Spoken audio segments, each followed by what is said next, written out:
ಅವರಿಗೆ ಭಾಳ ಆಪ್ತರಾದ ಅಂಬೇಡ್ಕರ್ ಅವರಿಗೆ ಆಪ್ತರಾದ ಅವ್ರ ಸ್ನೇಹಿತರಿಗೆ ಅಂಬೇಡ್ಕರ್ ಅವರು 1952ನೇ ಇಸ್ವಿಯ ನಂತರ ಚುನಾವಣೆಯಲ್ಲಿ ಅವ್ರನ್ನ ಯಾರು ಸೋಲಿಸಿದ್ರು ಅಂತೇಳಿ ಭಾಳ ಸ್ಪಷ್ಟವಾಗಿ ಅವರ ಆಟೋಬಯೋಗ್ರಫಿನಲ್ಲೂ ಇದೆ. ಅಂಬೇಡ್ಕರ್ ಅವ್ರನ್ನ ಸೋಲಿಸಿರ್ತಕ್ಕಂಥವರು ಸಂಘ ಪರಿವಾರದವರು ಅನ್ನೋದ್ರಲ್ಲಿ ಯಾವುದೇ ಸಂಶಯ ಬೇಕಾಗಿಲ್ಲ. ಸಂಘ ಪರಿವಾರದವ್ರಿಗೆ, ಅದರಲ್ಲೂ ಸಹ RSS ಅವರಿಗೆ ಅಂಬೇಡ್ಕರ್ ಅವ್ರ ಮೇಲೆ ಇಲ್ಲದೇ ಇರತಕ್ಕಂಥ ಪ್ರೇಮ ಬರ್ತಾ ಇದೆ.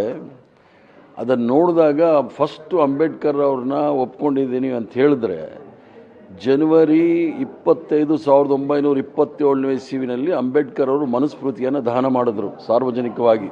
ಅದನ್ನು RSS ಅವರು ಮೊದಲು ಅದನ್ನು ದಹನ ಮಾಡಿ ಅಂಬೇಡ್ಕರ್ ಅವ್ರ ಬಗ್ಗೆ ಪ್ರೀತಿ ತೋರಿಸಲಿ. ಒಂದು, ಸಾವರ್ಕರ್ ಅವರು ಈ ದೇಶದಲ್ಲಿ ಏನಾದರೂ ಕ್ಷಮಾಪಣೆ ಪತ್ರ ಬರೆಯೋಕ್ಕೆ ಏನಾದರೂ ಕಾಪಿ ರೈಟ್ ಇದ್ದರೆ ಅದು ಕೇವಲ ಸಾವರ್ಕರ್ ಅವ್ರಿಗೆ ಮತ್ತು ಸಂಘ ಪರಿವಾರದವ್ರಿಗೆ. ಸಂಘ ಪರಿವಾರದವರು ಹೇಳ್ಕೊಳ್ಳಿಕ್ಕೆ ಅವ್ರಿಗೇನು ಇತಿಹಾಸ ಇಲ್ಲ. ಅವರು ಸ್ವತಂತ್ರ ಹೋರಾಟದಲ್ಲಿ ಎಲ್ಲೂ ಸಹ ಪಾಲ್ಗೊಂಡಿಲ್ಲ. ಅವರೇನಿದ್ರೂ ಸಹ ಹಿಂದೂ ರಾಷ್ಟ್ರ ಮಾಡಬೇಕು ಅಂತ ಹೋರಾಟ ಮಾಡ್ತಾಯಿದ್ರು, ಬ್ರಿಟಿಷರ ಜೊತೆ ಅಡ್ಜಸ್ಟ್ ಮಾಡ್ಕೊಳ್ತಾ ಇದ್ರೆ ವಿನಃ ದೇಶಕ್ಕೆ ಸ್ವತಂತ್ರ ಬರಬೇಕು ಅಂತೇಳಿ ಒಂದೇ ಒಂದು ದಾಖಲೆಯೂ ಸಹ ಅವರಲ್ಲಿ ಇಲ್ಲ.